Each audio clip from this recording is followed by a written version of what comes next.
that we can, okay? And if everything looks good, we'll clean it up, make sure there's no pieces of bone or anything left down in there. Sew you up, put some staples in the skin, and roll you over and wake you up. You should go home Thursday, but I tell people to plan on staying 2 nights in the hospital just to be on the safe side. Right. But most people go home the very next day. Right. We want to keep you at least 1 night just to make sure that you're up and moving around and that you're feeling okay. All right. So you go home if everything goes well Thursday, maybe Friday. Like I said, I'd plan on 2 nights just to be on the safe side. Right. If everything goes well. Not to cut you. Which one is bothering her? Okay, it's down here between lumbar vertebrae number 5 and the sacral vertebrae number 1. Okay, that's what Dr. Tazi has in his note here. So if we look at the lumbar spine, there's 5 vertebrae. 1, 2, 3, 4, 5.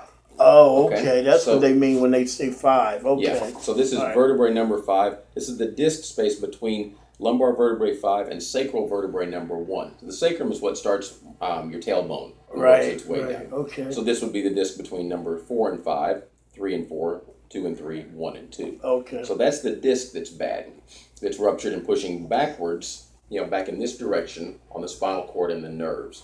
So we're going to go in there and take it out and close you up. Okay. Wow. Don't worry, you'll be asleep. Just think about, you said 2 or 3 days. I mean, I'll be in pain. Well, it's going to hurt, but it's a different kind of pain.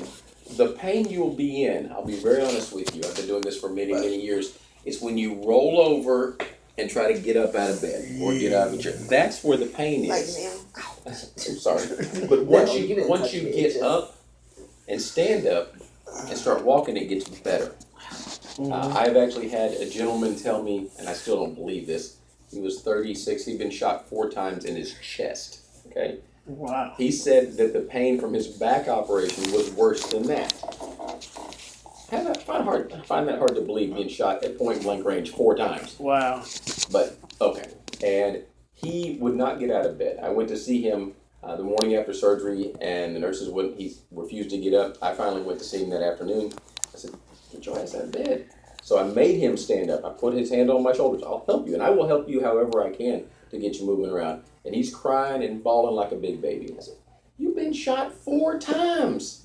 Why are you crying? And you got this beautiful ink all over you. You're going to tell me that this hurts more? Oh, it's so terrible." So I stood him up. He caught his breath, and it was a lot better. Right. So the hard part is rolling over and sitting up. Right. Once you get up, it's a whole lot better. Okay?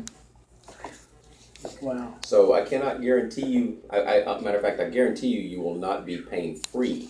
Right. Now, the pain that you're in right now at this moment should be gone or considerably relieved. I'll be asking you that then more, right after surgery and the next day to see if we did you any good. Right. And you may tell me it's hard to say, and that's understandable at that, first day after surgery. It's hard to say because you're hurting where we did the surgery. You got all this other stuff.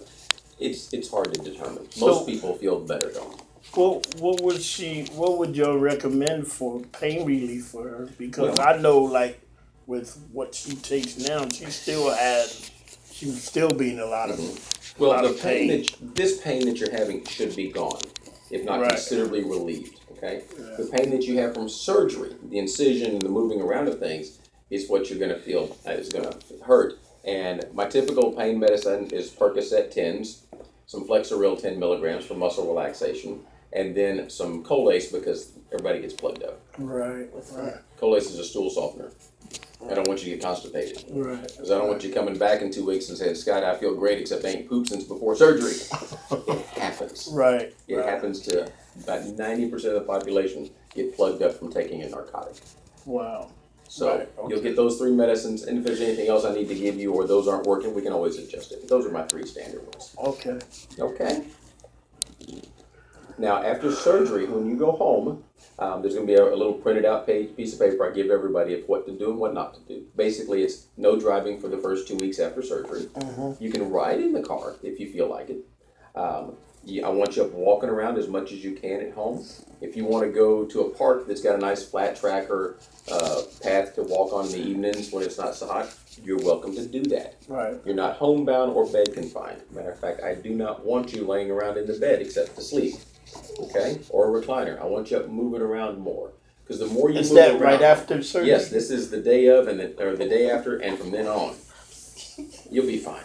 But you just can't do too, like, you can't act like you normal. No. You know what I mean? Well, you probably ain't normal but- anyway. right. Depends how you define normal, right? Right. But, no lifting more than about a gallon.